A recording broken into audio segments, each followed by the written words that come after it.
Life on land will be our discussion on this week of the edition of United Nations Sustainable Development Goals. We'll be considering what's the effect of life on land and on water too, and how NIMASA is doing everything possible to ensure that we'll have a sustainable environment, of course, in the maritime industry.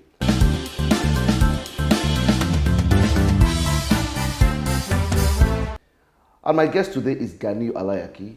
He's an assistant chief in the Cabotage department of NIMASA.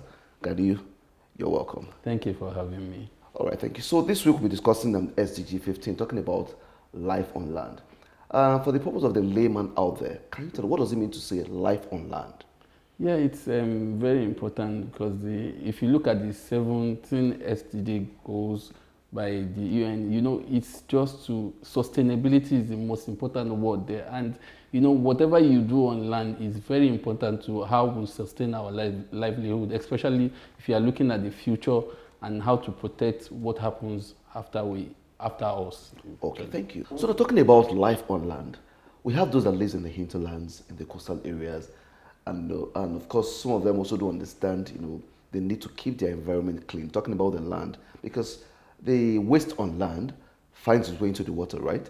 Now, so as an expert, what do you have to tell us about, how do they keep their land safe so that these garbages don't go into the waters? The most important thing about sustainable development goals is it's already projected us to what the future is going to look like if you don't treat the land properly.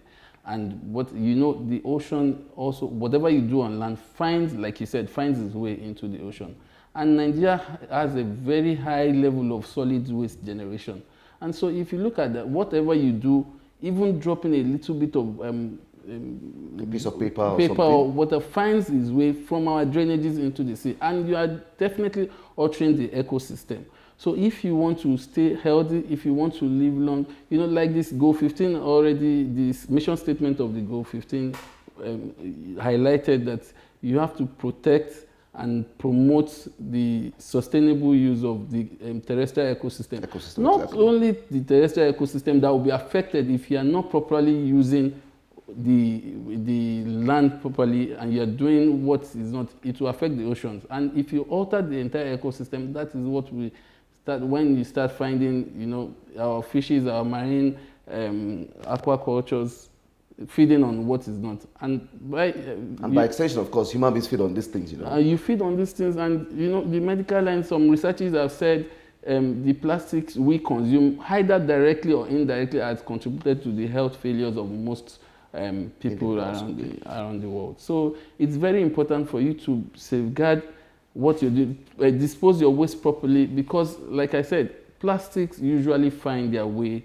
into the ocean, and it's very dangerous for the health and the entire ecosystem like that. Okay, very good, Ganiyu. Now, I'm looking at it from this point of view now. Now we've said what plastics do. Now, what is NIMASA doing to educate these people, right? What are they doing? Because you need to continue to educate them, because not all of them have the formal education, right? So how do you let them know that these things you're doing has a problem and has effect on their health? It's all about education, and NIMASA has been creating a lot of awareness, especially in the littoral states. NIMASA has gone to, at some point when during the Marine Litter Action Plan. So NIMASA did a lot in educating the people around the littoral states. Not only that, this is what to do. In fact, giving incentives to locals in order to be able to, safeguard the environment. It's not, you are not the only person at risk. Dropping just a bottle on the ground or not properly disposed does not put only you at risk. It puts the entire life of people at risk. And it's very important to note, the ecosystem shouldn't be altered at any point, because it eventually comes back to haunt us. Okay, thank you. Now, I'm going to ask you this question, which I've asked everyone on this segment of the program. SDG, we're already on SDG. We're already about 10 years into this current SDG. Yeah. We have 5 years to go, right? Now, in the next 5 years, let's imagine that this SDG becomes obsolete. Now, what happens to the populace, the entire world? What do you think? It's not cast in stone. You have to check the progress made you have to look at the achievements, then you look at the progress report, then you can now reevaluate what has been achieved and make another projection towards, because you cannot just stop at, we have 5 years to go, like you said. Yeah. It doesn't mean we are going to achieve everything eventually, but the reports, yes, there has been achievements in bits, but the reports will be reevaluated and other targets will be set for at least for us. Another maybe 15 years or another thereabouts. 15 years or thereabouts. But Everything it's very still important. boils towards Yes, sustainability, which it's I very think important to it's look a at. continuous thing, right? As Yes, you said. it's very important to look at where we are actually, what we have achieved, and how we move forward with it. Don't also forget, you need to still continue to educate people.